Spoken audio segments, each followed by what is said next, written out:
আউযু বিল্লাহি মিনাশ শাইতানির রাজিম। ক্বালা রাব্বি ইশরাহ লি সাদরি ওয়া ইয়াসসির লি আমরি ওয়াহলুল উকদাতাম মিন লিসানি ইয়াফকাহু কওলি। সম্মানিত দর্শক এবং শ্রোতাবৃন্দ, আমি যশোরী আপনাদের সকলকে জানাই সালাম।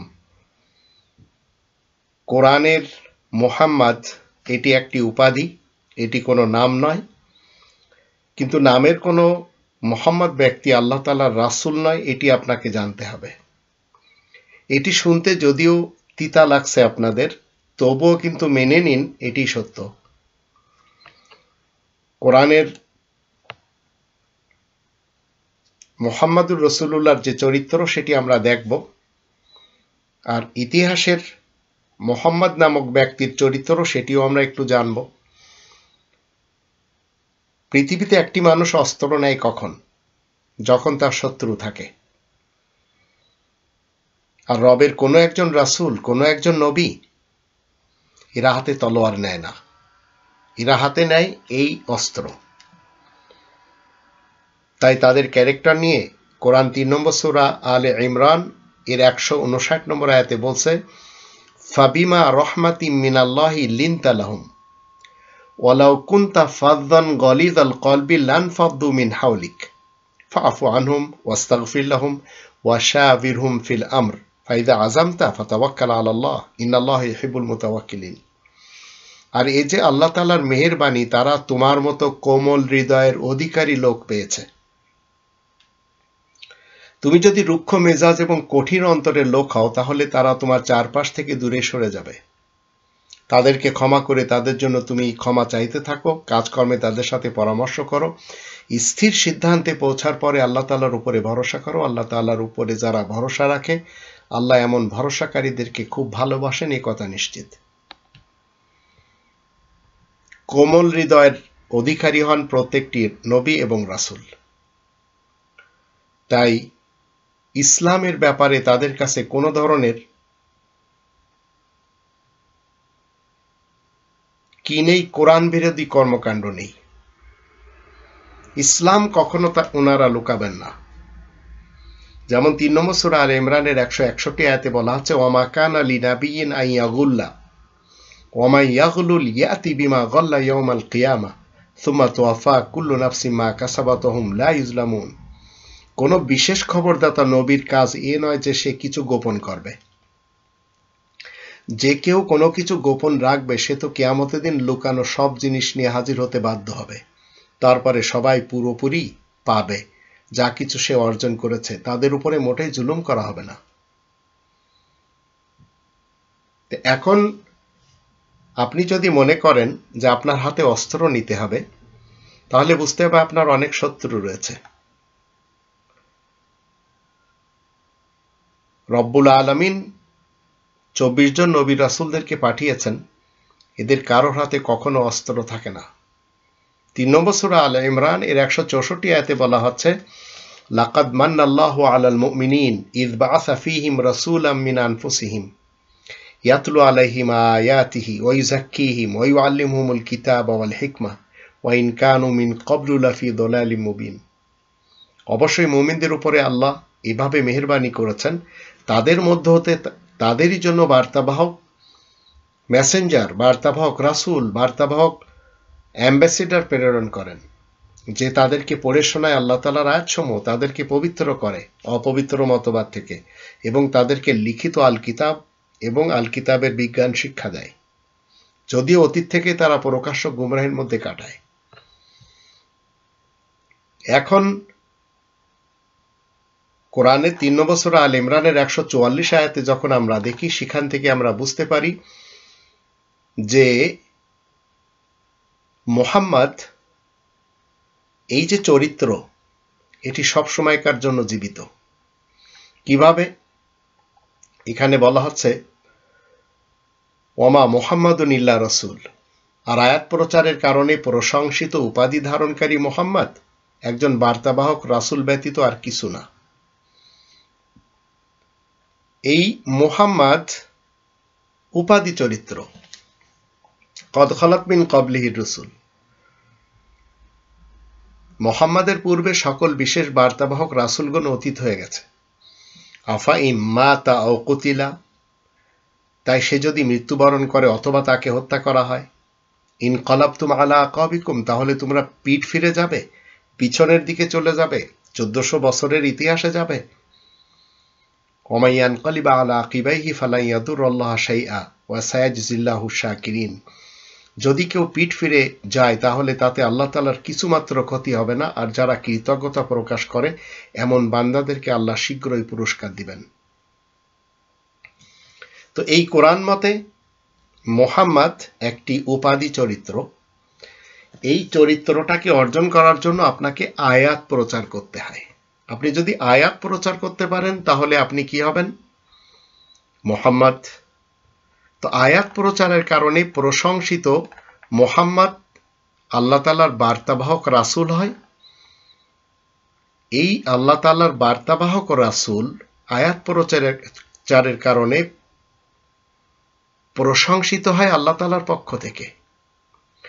এর বিপরীত ইতিহাস থেকে আমরা জানতে পারি, যারা নিজেদের নামের সাথে মুহাম্মদ লাগিয়েছে, যারা মুহাম্মদ নামে পরিচিত, এই মুহাম্মদ সমাজ, এদেরও একজন গডফাদার রয়েছে। এরা সবাই মূলত যে কাজ আল্লাহ করতে বলেছেন সে কাজ তারা করে না। যেমন 3 নম্বর সূরা আলে ইমরান এর 187 এবং 188 আয়াত দুটিতে আল্লাহ বলেন, ওয়াইদা আখাযাল্লাহু মিসাকাল্লাযীনা উতুল কিতাব লা তুবাইয়িনুন্নাহু লিন-নাস ওয়া লা তাকতুমুনাহু ফানাবাযুহু ওয়ারা'a যুহুরিহিম ওয়াশতারাউ বিহি সামানান ক্বালিলা ফাবিসা মা ইয়াশতারুন।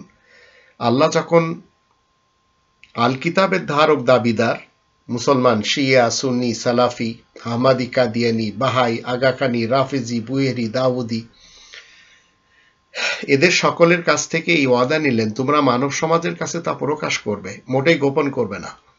কিন্তু তারা নিজেদের পিঠের পিছে তা ফেলে রাখে আর নগণ্য দামের বিনিময়ে তা বিক্রি করে। তাদের এই কারবার বড়ই জঘন্য। লা তাহসাবান্নাল্লাযীনা ইয়াফরাহুনা বিমা আতাউ ওয়া ইউহিব্বুনা আন ইউহমাদু বিমা লাম ইয়াফআলু ফালা তাহসাবান্নাহুম বিমাফাযাতিন মিনাল আযাব ওয়া লাহুম আযাবুন আলীম। এটা তাদের ভাবা উচিত নয় যারা নিজেদের কাজকর্ম সম্পর্কে খুবই খুশি হয় আর যে কাজ তারা করেনি সেজন্য লোকের কাছে প্রশংসা পেতে চায় মুহাম্মদ হয়ে।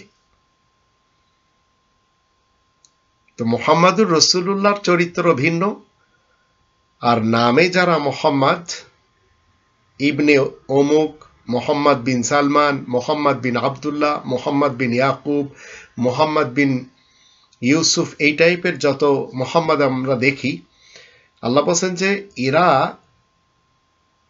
যে কাজ তারা করেনি সেজন্য লোকের কাছে প্রশংসা পেতে চায় মুহাম্মদ হয়ে। এদের সম্পর্কে এই কথা বোঝা মোটেই উচিত হবে না যে এরা আযাব থেকে রেহাই পেয়ে যাবে, এদের জন্য কষ্টদায়ক আযাব রয়েছে। তো এই মুহাম্মাদের ইতিহাসে আমরা দেখতে পাই এরা হাতে অস্ত্র উঠায়, এরা অস্ত্র নিয়ে চলে। ইস্তানবুলের আপনারা যদি তোপকাপিতে যে দেখেন সেখানে মুহাম্মদ নামক এবং তার অনুসারীদের এক গাদা তলোয়ার আছে। বাহরাইনেও আপনারা মিউজিয়ামে দেখবেন সেখানেও আছে। আবার সৌদি আরবে বিভিন্ন স্থানে যখন যাবেন তখন সেখানেও দেখবেন মুহাম্মদ নামক একজন ব্যক্তি তার শিষ্যদেরকে নিয়ে তলোয়ার হাতে নিয়ে বলবে যে এখানে দাঁড়িয়েছিল, এটা ওহুদের ময়দান, এটা খন্দকের ময়দান, এটা বদরের প্রান্তর, এইভাবে এটা আযাব। আবার তার মৃত্যুর পর তার সঙ্গী সাথীরা গজওয়ায়ে সিফিন মানে সিফিনের যুদ্ধ করেছে, উস্ট্রের যুদ্ধ করেছে, কারবালার প্রান্তরে যে দেখেন সেখানেও সে একই। এগুলি সব হচ্ছে সেই সব মুহাম্মাদদের যাদের সাথে কোরআনের কোনো সম্পর্ক নেই। কোরআনের মুহাম্মাদুর রাসূলুল্লাহর চরিত্র আপনারা দেখলেন, তার হাতে কখনো অস্ত্র থাকবে না, কারণ কোমল হৃদয়ের হয়। কোমল হৃদয়ের যখন কেউ হয় তখন তার হাতে অস্ত্র দরকার পড়ে না। এবার আসুন আমরা যখন এই কথিত মুহাম্মাদদের অনুসারী আমাদের দেশে যারা বিভিন্নভাবে এসেছে এবং এরা ধার করেছে কোত্থেকে, এই মুহাম্মাদদের অনেক গ্রন্থ রয়েছে আরবি ভাষায়, আর এই গ্রন্থগুলির মেন মার্কাজ ছিল বাগদাদ। সেই বাগদাদ থেকে আবার এসেছে কাবুল, সেই কাবুল থেকে আবার চলে গেছে কোথায়? মাশহাদ, সেখান থেকে কোম, সেখান থেকে আবার কি বলে করাচি হয়ে দিল্লিতে, আবার দিল্লি থেকে দেওবন্দ হয়ে কলকাতা হয়ে আমাদের দেশে পৌঁছেছে। তো এরা সবাই ফেক মোহাম্মদদের কর্মচারী কর্মকর্তা। যেমন একটি দেশে যদি দেশপ্রধান ভোটচোর হয়, তো সেখানকার যত আমলা থাকে তারাও কোনো না কোনো ভাবে চোর সেজে বড় বড় সেক্টর দখল করে, সেগুলিও আমরা দেখতে পাচ্ছি।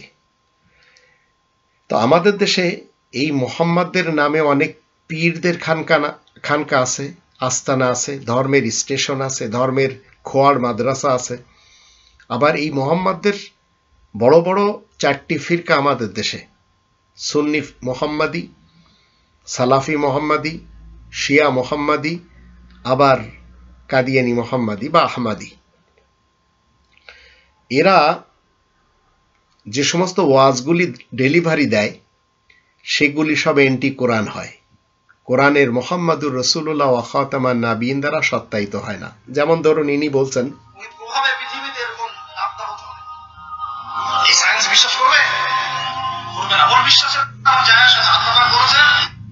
জাহান্নাম বছরে 2টা নিঃশ্বাস ছাড়ে। কয়টা নিঃশ্বাস? একটা নিঃশ্বাস গ্রীষ্মকালে যখন প্রচন্ড দাবদাহ চলে, ওইটা হচ্ছে জাহান্নামের নিঃশ্বাসের ফসল। ওই প্রভাবে পৃথিবীতে এরকম দাবদাহ চলে।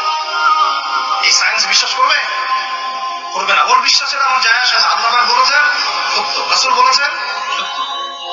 আরেকটা হচ্ছে শীতকালে যখন প্রচন্ড ঠান্ডা, তখন শীতকালে জাহান্নামের এমন একটা জায়গা আছে যেটা কিন্তু শীতল জায়গা। জাহান্নামের পুরো জায়গাটাই কিন্তু আগুন নয়, এমনও জায়গা আছে। এইভাবে ফেক মোহাম্মদদের আর একজন মোহাম্মদ আবু তহা আদনান, এরা সবাই সেই সব কাজগুলি করে চলেছে যে কাজগুলি মোহাম্মদুর রসুল্লাহ ওয়া খাতামান নাবিয়িন দ্বারা সত্যায়িত না। এদের কথাগুলিও মানুষেরা খাচ্ছে। এই মোহাম্মদদের রাজনৈতিক দলও রয়েছে। যেমন দেখুন ইনি কি বলছেন, একটু আমরা শুনে নিই। ইসলাম তো complete code of life. Faruk Ahmed নামে একজন ভাই জানতে চেয়েছেন, বাংলাদেশে আমি কোন রাজনৈতিক দলের সাথে সম্পৃক্ত নই, যদি সম্পৃক্ত হতে চাই কোন দলের সাথে সম্পৃক্ত হব? ইসলামী কোন দল আপনি করবেন? ইসলামী রাজনীতি করা তো আবশ্যক।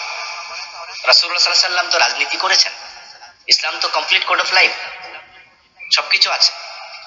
রাজনীতি মানে কি রাজার নীতি না নীতির রাজা? যদি আপনি মনে করেন যে রাজার নীতি, তাহলে দরকার নাই এটা করা, কারণ রাজাদের তো কোনো নীতি থাকে না, আগাও থাকে না, গোড়াও থাকে না, এমন অনেক রাজা আছে, নীতিহীন রাজা। আর যদি আপনি মনে করেন যে না না, রাজার নীতি রাজনীতি নয়, নীতির রাজা, তাহলে ইসলামে কোন নীতি নাই? অর্থনীতি আছে, আছে। সমাজনীতি আছে, শিক্ষানীতি আছে, স্বরাষ্ট্রনীতি আছে, পররাষ্ট্রনীতি আছে, রাজনীতি কয় নাই। তাহলে ইসলাম কি পরিপূর্ণ হলো? এই জন্য ইসলামের রাজনীতি আছে। রাসূল নিজে রাষ্ট্রপ্রধান ছিলেন 10 বছর, আবু বকর, ওমর, ওসমান, আলী রাদিয়াল্লাহু তাআলা আনহুম ছিলেন তারা আরো 30 বছর। রাসূলুল্লাহ সাল্লাল্লাহু আলাইহি ওয়াসাল্লাম তো রাজনীতি শিখিয়েছেন আমাদেরকে। ওমর তো পৃথিবীর সেরা রাজনীতিবিদ। এই জন্য আপনি ইসলামী রাজনীতি করবেন। ইনি ইনডাইরেক্টলি জামাত ইসলামকে ইন্ডিকেট করছেন। ফারুক সাহেব নামক একজন মহামান্য ব্যক্তি ওনার কাছে প্রশ্ন করাতে উনি কোনোভাবে চাচ্ছেন এই ফারুক সাহেব যেন কি করেন, জামাতের রাজনীতিতে যোগ দেন। এখন আসুন, এরা সবাই মোহাম্মদ প্রশংসা পেতে চায় মোহাম্মদুর রসুল্লাহর কর্মকাণ্ড না করে। আরো কিছু লোক আছে, এরা আবার যখন সুযোগ পায় তখন কোরআনের নবী রাসূলদের ব্যাপারে এমন কোরআন বিরোধী ষড়যন্ত্রকে এস্টাবলিশ করে, সেটি এইভাবে দেখুন। ইহুদি মূসা ইহুদি বেটা বেয়াদব। মূসা আবার কি? এটা সিন বুড়া হয়ে গেছিস, এখনো সিন এবং সিনের পার্থক্য বুঝিস না, আবার বক্তব্য দিতে আসছিস। ব্রাদার রাহুল নামক ইয়াহুদি, যে নিজেকে মুসলমান এবং লামাযহাবী নামদারি আহলে হাদিস দাবি করে থাকে, মূলত সেই ইহুদিদের পাছাটা গোলাম। আহলে হবিশ ব্রাদার রাহুল বলেছে কোরআনুল কারীমে যতগুলো নবী রাসূলের নাম আছে তারা নাকি ইহুদি। কোরআনে যতগুলো নবী রাসূলের নাম আছে এরা কারা? এরা কারা? ইউসুফ ইহুদি, ইয়াকুব ইহুদি, মূসা ইহুদি, দাউদ ইহুদি, সুলাইমান।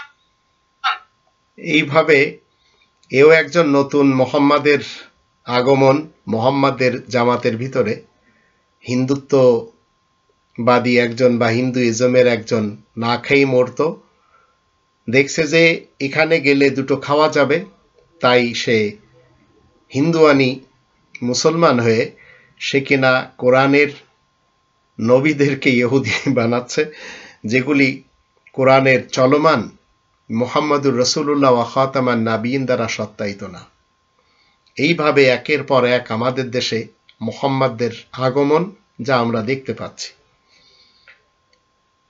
আবার হাসরের মাঠে এদের মুহাম্মদদের যে গডফাদার মুহাম্মদ, সে কি করবে তার ব্যাপারটি নিয়ে দেখুন। মুরিদ হই, এনারা কি করবে? আসেন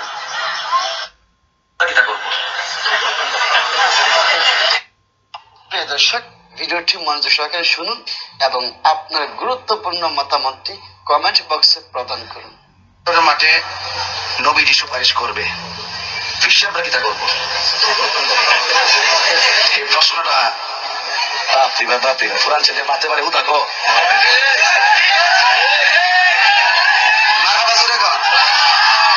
বাজার আমি কিন্তু ইত্যাদি রোয়াজ করতে পারি, আমার কাছে অনেক ধরনের বাজে আছে, আজকে আমি লাইনটা দিছি না, কারণ লোকটা যে সাবজেক্টে ঢুকছি না আমাদের দরকার ছিল। এই সকল মুহাম্মদ যারা আয়াত প্রচারের কারণে প্রশংসিত না হয়ে তাদের মনমানি করে প্রশংসা পেতে চাচ্ছে মুহাম্মদ হয়ে, এদের কপালে যাতনা ছাড়া আর কিছুই নেই। এটি আমরা কোরআনের মুহাম্মদুর রাসূলুল্লাহর কাছ থেকে জেনেছি। 3 নম্বর সূরা আলে ইমরান এর আয়াত নম্বর 159 আমরা জানি মুহাম্মদ কোমল হৃদয়ের হয়। অহংকার মানুষকে কতটা দাম্ভিক বানায়, আসুন আমরা সেটিও একটু দেখে নিই। আল্লাহ কাকে জান্নাত দেবে না? কয়দিন আগে বাংলাদেশের একজন বড় আলেম, উনি এক জায়গায় ভাষণ দিতে গিয়া বলছে, ম্যাডাম আপনি জান্নাতি মানুষ। অর্থাৎ আমাদের দেশের একজনকে উনি বলছে আপনি জান্নাতি মানুষ। আসলে কে জান্নাতি কে জাহান্নামী এটা কি আল্লাহ ছাড়া কেউ জানে? আচ্ছা, এখানে আমরা যারা আছি আমরা কে জান্নাতি কেউ কইতে পারবো? বলার কোনো সুযোগ আছে? এটা তো ওহির ব্যাপার। আল্লাহ কাকে জান্নাত দেবে, আল্লাহ কাকে জান্নাত দেবে না, এটা তো ইনারা মূলত কেউ নিশ্চিত না যে ইনারা কেউ জান্নাতে যাবেন না কোথায় যাবেন, কিন্তু ইনাদের কাছে যখন জিজ্ঞেস করবেন যে হুজুর এই যে মাহফিল আপনারা করান, এই মাহফিলের এই যে বাগান, এই বাগানটাকে যদি দোজকের বাগান বলা হয় তাহলে আপনার উত্তর কি থাকবে? দেখবেন বলবে না না এটা জান্নাতের বাগান। তো জান্নাতের বাগানে তো জাহান্নামীরা থাকে না। এদের কথা মতে ইনডাইরেক্টলি এরা সবাই জান্নাতের ঠিকাদার।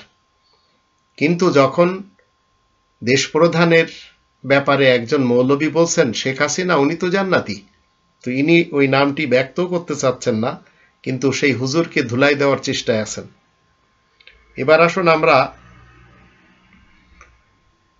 জিকিরের একটি অধ্যায় দেখব, যে জিকিরটা আমাদের বাংলা ভাষায় বলা হয় কোরআনের একটি বিশেষ নাম, মানে লিখিত আল কিতাবের অনেকগুলি নাম রয়েছে, তার ভিতরে একটি হচ্ছে আজ জিকির, মানে বিশেষ স্মরণ।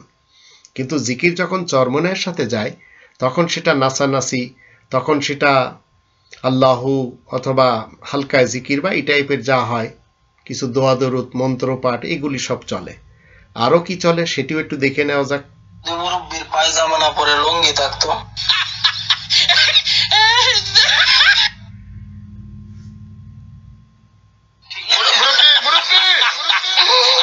আপনারা কে কি চিন্তা করতেছেন আমি জানি না, তবে আমি কি চিন্তা করতেছি জানেন? আজকে যদি মুরব্বির পায়জামা না পরে লুঙ্গি থাকতো।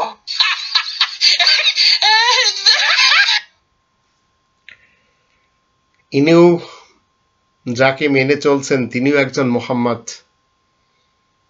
দুই ধরনের মোহাম্মদ সবসময় মনে রাখবেন, একজন আয়াত প্রচারের কারণে প্রশংসিত হয়, আর একজন ফেক নকল তার নিজের থটকে প্রচার করার কারণে প্রশংসা পেতে চায়।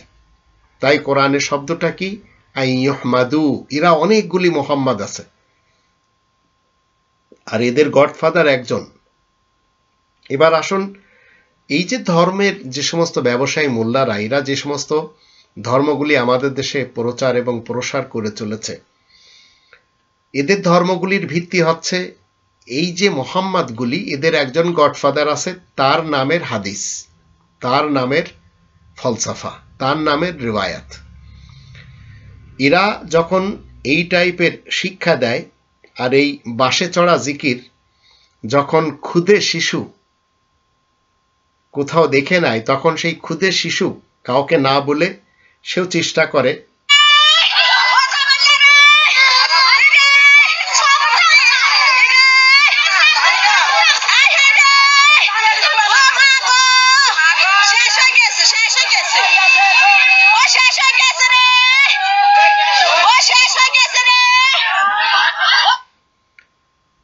একজন তো বাঁশের খুঁটিতে উঠছে, আর একজন সুপারি গাছের চড়েছে, কিন্তু বেচারা উলঙ্গ ছোট্ট একটা বাচ্চা। এখন যদি এখান থেকে পড়ে যায়, তাহলে এর এই জীবনের সব কৃতিগুলি শেষ হয়ে যাবে, যদি ওর ছেলেটি এখনো ফেরেশতা। কোরআন যখন আমরা পড়ি, কোরআনের ভিতরে সুন্নাত রসুল্লাহ বা সুন্নাত রসুলিল্লাহ বা সুন্নাত রসুল বা এই টাইপের কোনো শব্দ নেই। কোরআনে হচ্ছে সুন্নাত আল্লাহ। সুন্নাত সবসময় আল্লাহ তাআলার হয়, সুন্নাত মানে হচ্ছে রীতিনীতি। কিন্তু যখন আমরা দেখি এই মুহাম্মদ সমাজের, এদের সামনে আপনি কোরআনের মুহাম্মদ নামটি উচ্চারণ করলে এদের কোনো কিছু যায় আসে না, কিন্তু যখন ইতিহাসের এদের গডফাদারের নাম নেবেন, সঙ্গে সঙ্গে মুহাম্মদ বলার সাথে সাথে এরা বলবে সাল্লাল্লাহু আলাইহি ওয়াসাল্লাম। এরা যখন ফজরের নামাজে যায়, তখন এদের মুহাম্মাদের নামে এরা সুন্নত পড়ে, জোহরেও পড়ে, আসরেও পড়ে, মাগরিবও পড়ে, ইশাও পড়ে। কিন্তু এরা কোরআনের মুহাম্মাদুর রাসূলুল্লাহ যে আমাদেরকে বলে দিয়েছেন, ফাসাল্লি লিরাব্বিকা ওয়ানহার, 108 নম্বর সূরা আল কাউসারের 2 নম্বর আয়াতে, তাই তোমার নামাজ তোমার রবের জন্য হতে হবে এবং নহরও তোমার রবের জন্য, মানে কোরবানি। এখন কেউ যদি উট নহর করতে চায়, রবের জন্য করতে হবে, 7 জনের নামে হলে হবে না। আবার সুন্নত যদি কেউ পড়ে, সেটি পড়লে হবে না, কারণ এটি রব্বানি বিধানে নেই, তাই মুহাম্মাদুর রাসূলুল্লাহ আমাদেরকে ডেলিভারি দেন না। কিন্তু যারা ফেক মোহাম্মদ, মিথ্যা মোহাম্মদ, যারা নামে মোহাম্মদ, তারা আবার এইগুলিকে খুব বেশি পছন্দ করে। আমাদের দেশে যারা এই মুহূর্তে শেখ হাসিনার হয়ে কাজ করছে, সরকারি চাকরিজীবী বা কর্মকর্তা কর্মচারী, এদের যত সন্তান রয়েছে যারা সরকারি চাকরিজীবী, এদের সন্তানদের প্রার্থনাতে আমরা একটি দোয়া দেখতে পাই, আর সেই দোয়াটি কি? যে আমার বাবা যেন ধরা না খায়। কারণ একের পর এক ধরা খাচ্ছে, কেউ দাড়ি টুপি মাথায় দিয়ে ধরা খাচ্ছে, আবার কেউ চাকরি স্থানে বসে গালিগালাজ করছে, আবার কেউ টেবিলের তল দিয়ে ঘুষ নিচ্ছে। এইসব বাণিজ্য আমাদের দেশে খুব চলছে, কিন্তু প্রকাশ্যভাবে একজন ম্যাডাম তিনি যেভাবে গালি দিয়ে চলেছেন, একটু শুনে নিন।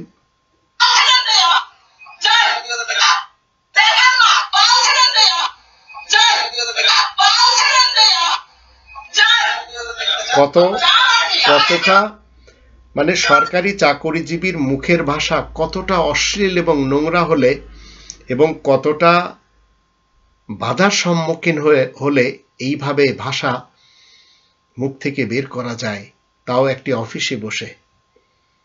তা আমাদের দেশের প্রত্যেকটি সেক্টরে আপনি পাবেন এই টাইপের লোক। আর পীরদেরকে যে চরিত্রে পাবেন সেটিও দেখে নিন।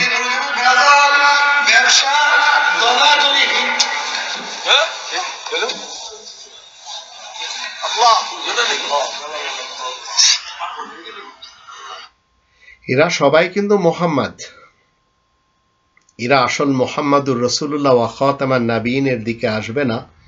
এরা ঠিক এদেরটাই চালিয়ে যাবে যতদিন এরা বেঁচে আছে। আমাদের দেশে বছরে অনেক মানুষকে মরতে হয় বিদ্যুতের শর্ট খেয়ে, এই তারের জোড়া দিতে যেয়ে বিভিন্নভাবে। কিন্তু আমাদের দেশের বিদ্যুৎ বিভাগ যদি আমাদের মেন জায়গাতে বিদ্যুতের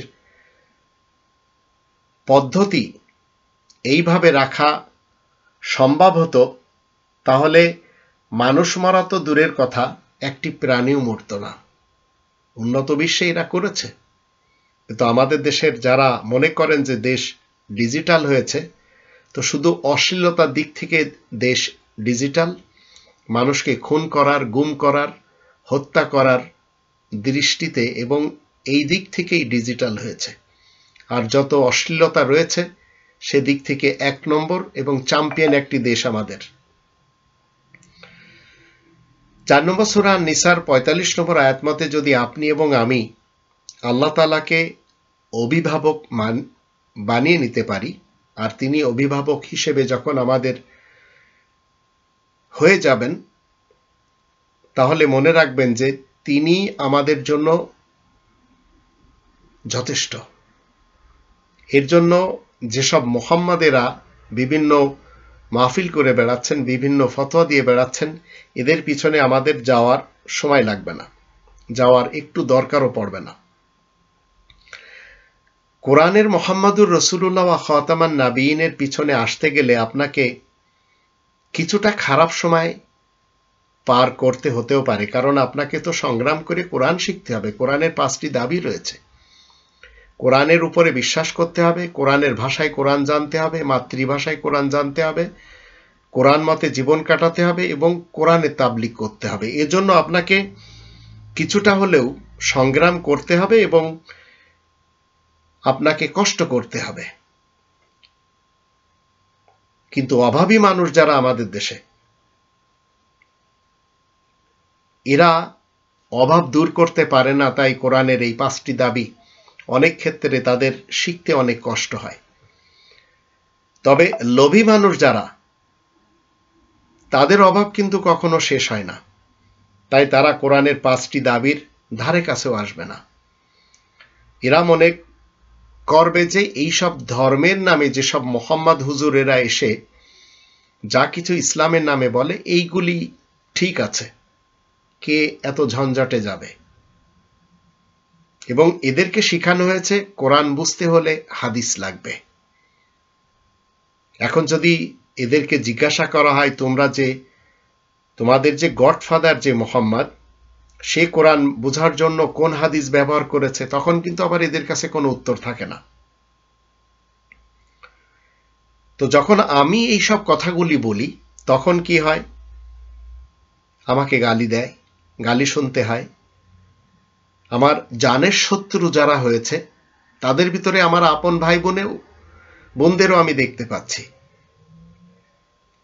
তা আমি তো সততার সাথে কোরআনের কথা বলে যাচ্ছি। আর সততা এমন একটি দামি উপহার, তা কখনো যারা সস্তা লোক, তাদের নিকট থেকে আপনাকে এবং আমাকে আশা করলে চলবে না যে এদের কাছ থেকে আপনি সততা পাবেন।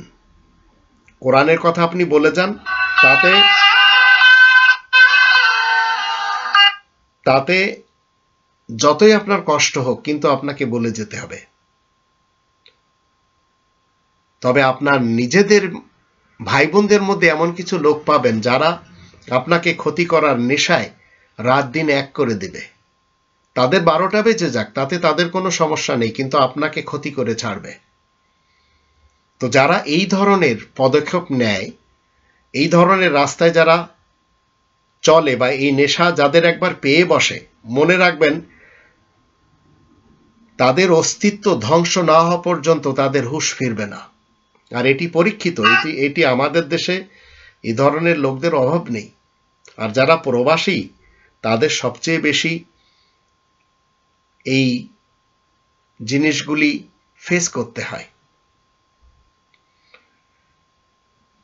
কারণ দূরের মানুষ কখনো আপনার সাথে হিংসা করবে না, আপনার বিরোধিতা করবে না, আপনার সাথে দুশমনি করবে না। আপনার দুশমনি করবে, আপনার সাথে হিংসা করবে, আপনাকে দুনিয়া থেকে বিদায় করে দেওয়ার জন্য ষড়যন্ত্র করবে নিজের লোকেরা। দূর থেকে এসে কেউ আপনাকে মারবে না। আর এর উদাহরণ তো আমরাই জানি। আমাদের দেশে শেখ মুজিবুর রহমান সাহেবের ইতিহাস, জিয়াউর রহমান সাহেবের ইতিহাস, পিলখানার ঘটনা, শাপলা চত্বরের ঘটনা, গ্রেনেড হামলার ঘটনা, এগুলি ভিন দেশ থেকে কেউ এসে অতি সহজে করে যেতে পারেনি। কারণ এগুলি করার জন্য সবই নিজ দেশের লোকেরাই ইউজ হয়েছে, এরাই করেছে। ধর্মের কাহিন যারা, ধর্মের পুরোহিত যারা, ধর্মের নামে ব্রাহ্মণ এবং পূজনীয় ব্যক্তি হিসেবে যাদেরকে খুব বেশি শ্রদ্ধা করা হয়, মুসলমান সমাজে বলেন, হিন্দু সমাজে বলেন, এরা এমন কিছু কথা বলে যেগুলি কেউ মেনে নিতে পারে না। যেমন ধরুন,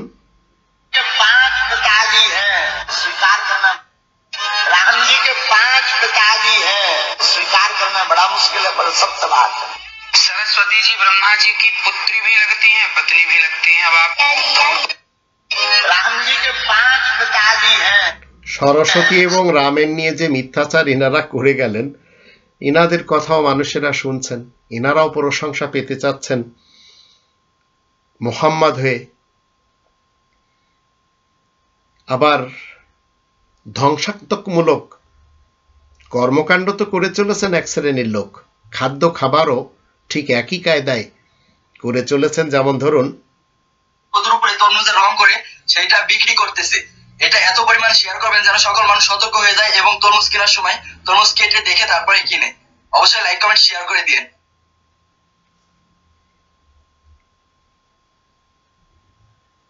এইভাবে যদি খাদ্য খাবার আমাদের দেশে কন্টিনিউ ভেজাল করে বিক্রি করা হয়, আর যারা খাবে এদের অবস্থা বা কেমন হবে? এদের বিরুদ্ধে হুঙ্কার দিয়ে উঠবে না যারা আমাদের দেশে ধর্মের নামে হুঙ্কার দেয়?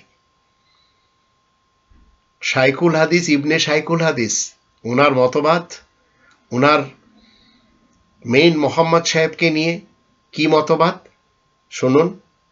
গালি দেওয়া হয় আমার নবী হায়াতুন নবী, নবীজি জিন্দা নবী, নবীজি ওনার রওজার মধ্যে, ওনার কবরের মধ্যে জিন্দা, আমার মতো আর আপনার মতো মরা মানুষের মতো মুর্দা না।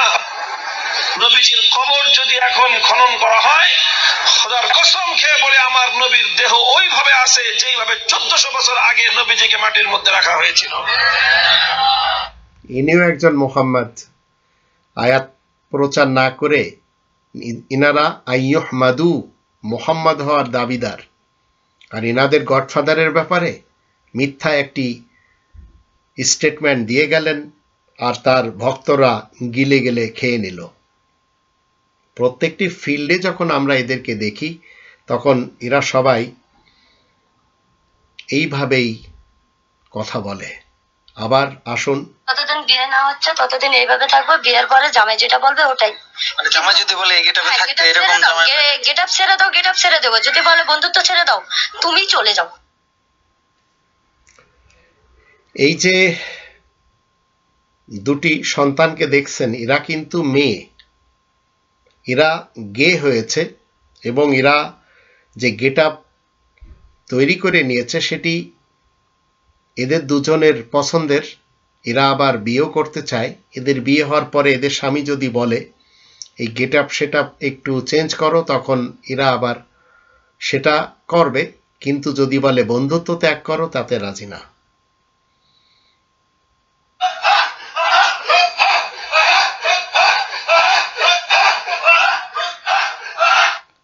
এটি হচ্ছে হুক্কাহু জিকির, যেটা শিয়ালদের আমরা শুনতে পাই। এখন শিয়াল পণ্ডিত এটা তো আমরা জানি, কিন্তু মানুষ যখন শিয়াল পণ্ডিত সাজে তখন এইভাবে এরা জিকির করে, যা আপনারা দেখলেন। এবার আসুন, আঙ্গুল বলকে দুধের মতো কেমিক্যালে কিভাবে চুবা দিতেছে আপনারা ভিডিওটা খেয়াল করেন ভাই। এই আঙ্গুর ফল যদি আমরা খাই, আমাদের মানব দেহে যদি প্রবেশ করে ভাই, বড় ধরনের ক্যান্সারের মতো রোগে আক্রান্ত হতে পারি ভাই। এই ভিডিওটা বেশি বেশি করে শেয়ার করে দেবেন। খাদ্যদ্রব্যে ভেজাল দিচ্ছেন দুটো পয়সা কামানোর জন্য, এক কথায় ইমান বিক্রি করে পয়সা কামানো হচ্ছে। আবার একজন ইন্ডিয়ান, তিনি কি বলতে চাচ্ছেন? দেশ খুবই ছোট দেশ, আমাদের পশ্চিমবঙ্গ যতটা, বাংলাদেশও ততটা। তো আমাদের পণ্য তারা যদি বয়কট করে থাকে তো খুবই ভুল কাজ করছে, কারণ আমাদের সঙ্গে সহযোগিতা করাই তাদের কম্য। নাহলে তারা হয়তো ভবিষ্যতে ম্যাপে আর খুঁজে পাওয়া যাবে না।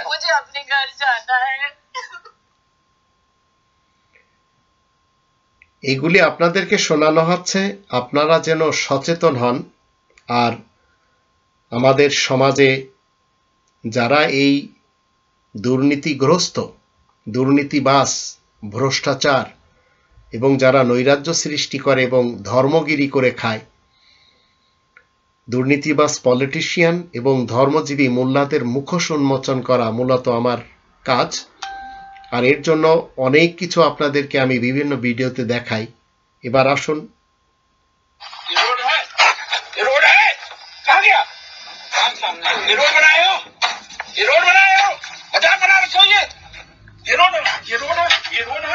আমাদের দেশের বড় বড় ঠিকাদাররা যে শুধু চোর ছেঁচড়া তা না, ভারতেও রয়েছে। তার একটি নমুনা আপনারা দেখলেন, যে রোড মানুষেরা ব্যবহার করবে তারা কিভাবে রোড তৈরি করলো। আর আমাদের দেশে তো রডের বদলে বাঁশ দেওয়া হয়। তার তো অনেক নমুনা আপনারা দেখেছেন বিভিন্ন পত্র পত্রিকায়। এবার আসুন, চা পান করবেন, সেই চায়ে যে দুধ দেওয়া হচ্ছে, দেখবেন এন্ডিন দেওয়া হচ্ছে। ভাই দেখেন চায়ের দোকানে কিভাবে কেমিক্যাল দিয়ে দুধ বানাচ্ছে ভাই। অবশ্যই ভিডিওটা শেয়ার করে অপর একজন ভাইকে সতর্ক করবেন। এন্ডিনে যখন আপনারা জল ঢালবেন তখন সেটি দুধের মতো সাদা হয়ে যায়। এর সাথে চা মিশিয়ে আমাদের দেশে বিভিন্ন চা স্টলে বিক্রি করা হচ্ছে আর মানুষেরা সেটি খাচ্ছে। আবার আসুন,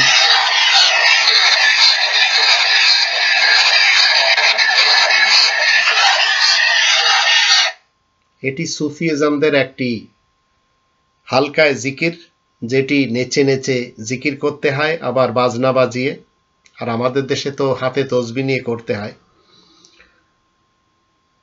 আবার আমাদের দেশে যারা নিজেদেরকে আল্লাহ তাআলার আসনে বসিয়ে রেখেছেন, মুহাম্মাদুর রাসূলুল্লাহ ওয়া খাতামান নাবিয়িন দ্বারা এরা কেউ সত্যায়িত না, কিন্তু এরা সবাই আল্লাহ তাআলার আসনে বসেছে মুহাম্মদ হয়ে। দেখুন, জি ভাই এগুলো হালাল, কারণ হারাম হওয়ার কোনো হালাল, জি ভাই এগুলো হালাল, কারণ হারাম হওয়ার কোনো প্রমাণ নেই। এই পেপসি, কোকা কোলা বা সফট ড্রিঙ্ক। আবু হুরায়রা, আপনি জানতে চেয়েছেন পেপসি, কোকা কোলা কি হালাল? জি ভাই এগুলো হালাল, কারণ হারাম হওয়ার কোনো প্রমাণ নেই। এই পেপসি, কোকা কোলা বা সফট ড্রিঙ্কস এর মধ্যে এমন কোন উপাদান আছে বলে প্রমাণিত না যে উপাদানটা কোরআন এবং হাদিসের দৃষ্টিতে হারামের। কোকা কোলা, 7 আপ, মজু স্প্রিট খাওয়া কি হালাল? জি না, একেবারে হারাম। আবু হুরায়রা, আপনি জানতে চেয়েছেন পেপসি, কোকা। দুইজনের দুই ভণ্ডামি। একজন কোকা কোলাকে প্রমোট করলো, আর একজন সরাসরি হারাম বলে দিল। এরা সবাই হালাল হারামের ফতোয়া দেওয়াটাকে নিজেদের জন্য খুব বেশি জরুরি মনে করে। আবার কেউ কেউ হালাল ভালোবাসাও দেখায় এইভাবে। দেখতে পারে ভাই, দেখেন হুজুরে কামটা করছে কি, দেখছেন? দেখেন হালাল ভালোবাসা। প্রত্যেকটা ফিল্ডে যারা এই মুহাম্মাদের অনুসারী হয়ে নিজেদের বেশভূষা মুহাম্মদ মার্কা করে রেখেছেন, তাদের কর্মকাণ্ড এইভাবেই আপনাদের দেখে যেতে হবে এবং ফয়সালা করতে হবে যে এই সকল মুহাম্মাদের পিছনে যাবেন কিনা। আবার দেখুন,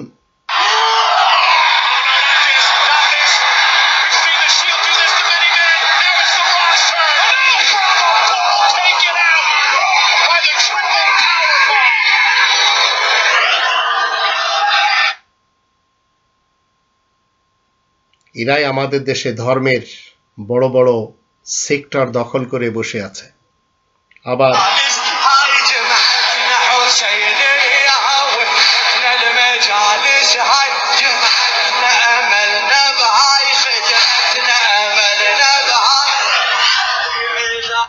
এরা হচ্ছে হুসাইনি মুসলমান। আবার এদের সাথে রয়েছে শুলি পড়া ধর্মজীবী মোল্লা। এবার আসুন, তারও ঈমান নাই, শ্রোতাদেরও ঈমান নাই, বলছে লা ইলাহা ইল্লাল্লাহ বলেন। আমি শুরু করলাম, আপনারা শুরু করবেন। আমি একটা উদাহরণ দিচ্ছিলাম বেদাতের মধ্যে ঝোঁক কত আপনাদের। আমি টেস্ট করে নিলাম লা ইলাহা ইল্লাল্লাহ, শেষ বেলা কি বলে মুহাম্মাদুর রাসূলুল্লাহ। বুঝেননি কথা? এই ঝোঁকটা আপনাদেরও আছে, প্রমাণ হয়ে গেল। এই লোকগুলো কোথা থেকে আসছে? এই লোকগুলো, এদের ঝোঁকটা বেশি আছে। মোহাম্মদ মানুষ না ফেরেশতা না আল্লাহ? মানুষ। মানুষের নামে জিকির চলে। মোহাম্মদ মানুষ, সেটি অধ্যত্বের সাথে ডেলিভারি দিচ্ছেন, কিন্তু কোরআন একটি উপাধির কথা বলে। মোহাম্মদ একটি উপাধি চরিত্র, যেমন পাইলট একটি উপাধি, পড়াশোনা করে অর্জন করতে হয়। ডাক্তার একটি উপাধি, ক্যাপ্টেন একটি উপাধি, প্রেসিডেন্ট একটি উপাধি, প্রধানমন্ত্রী একটি উপাধি, কারুন, ফিরাউন, হামান এগুলি উপাধি, কাফের, ফাসেক, জালেম এগুলি উপাধি। তদ্রূপ মোহাম্মদও উপাধি, এটি কারোর নাম হয় না। আয়াত প্রচারের কারণে প্রশংসিত উপাধি ধারণকারী ব্যক্তি হচ্ছে মোহাম্মদ। এটি সবসময় চলমান, আপনাকে আমাকে মনে রাখতে হবে। কিন্তু এই ধরনের সালাফি, হানাফি, মালিকি, হাম্বলি, শাফি, সুন্নি, শিয়া এরা সবাই একজন ব্যক্তিকে মেনে চলে যার ফ্যামিলিতে এই নামটি চয়েস করা হয়েছিল। उत्तर प्रदेश में कोई सड़क पे नमाज भी नहीं पढ़ता।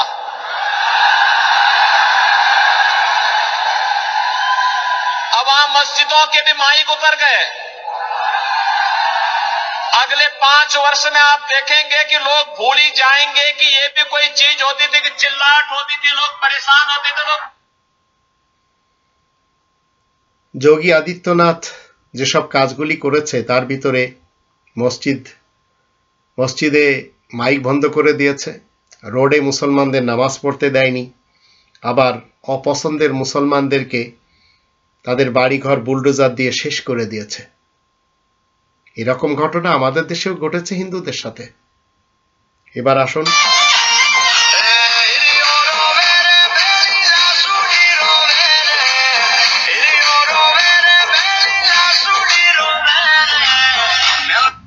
এই ছোট্ট ক্ষুদে শিশু যার এখনো হেগেস হোসার বয়সও হয়নি, তার দিয়েও ধর্মগিরি চালাচ্ছে কতিপয় কোরআন বিরোধী সিস্টেমকে প্রয়োগ যারা করে চলেছে তারা। এবার আসুন, আমি ওয়াজ করব না, যদি ওয়াজ নাও করি, কোনো কিছু নাও করি, ইউটিউব ফেসবুকিং নাও করি, ওয়াল্লাহি ছোট্ট একটা ব্যবসা করে আমি আমার পরিবারকে চালাবো। আমার কোনো পরিচিতরও দরকার নেই। আমি মনে করি আমার পরিবার খুব ভালো চলবে এবং এটা আমি বিশ্বাস করি আমি পারবো। অতএব ইনি বলছেন যে ইনি ইচ্ছা করলে এগুলি পারবেন, তাতে কোনো সমস্যা নেই, কিন্তু আদৌ কি করবেন এনারা? তাহলে এনাদের প্রশংসা কে গাইবে? এই রব্বানি বিধান আপনাকে এবং আমাকে মেনে চলতে হবে। আর এই যাদের মুখোশের আড়ালের চেহারাগুলি দেখলেন, হিন্দু হোক মুসলমান হোক, এদেরকে একপাশে রাখুন, কোরআনের মোহাম্মদুর রাসূলুল্লাহর সঙ্গী সাথী হয়ে যান, দেখবেন শান্তি আর শান্তি। অন্তত টেনশন মুক্ত এই কালে থাকতে পারবেন, আর পরকালে আপনি মহাযাতনা থেকে বাঁচবেন। আর এর জন্য 48 নম্বর সূরা আল ফাতহ এর 29 নম্বর আয়াতের শুরুতে বলা হচ্ছে মুহাম্মাদুর রাসূলুল্লাহ। আয়াত প্রচারের কারণে প্রশংসিত মুহাম্মদ উপাধি ধারণকারী ব্যক্তি আল্লাহ তাআলার বার্তাবাহক রাসূল। ওয়াল্লাযীনা মাআহু, আর যারা তার সঙ্গী সাথী, আশিদ্দাউ আলাল কুফারি রুহামাউ বাইনাহুম, তারা আয়াত গোপনকারীদের ব্যাপারে খুবই কঠোর, নিজেদের মধ্যে রহমদিল। আর এই আয়াতের শেষে এদের সকলকে জান্নাতি হওয়ার সুসংবাদ দেওয়া হয়েছে। আল্লাহ আমাদের সকলকে মুহাম্মাদুর রাসূলুল্লাহর সঙ্গী সাথী হয়ে জীবন কাটানোর তৌফিক দান করুন। আর যত মিথ্যা এবং ফেক মুহাম্মদ রয়েছে এদের থেকে দূরে থাকার তৌফিক দান করুন।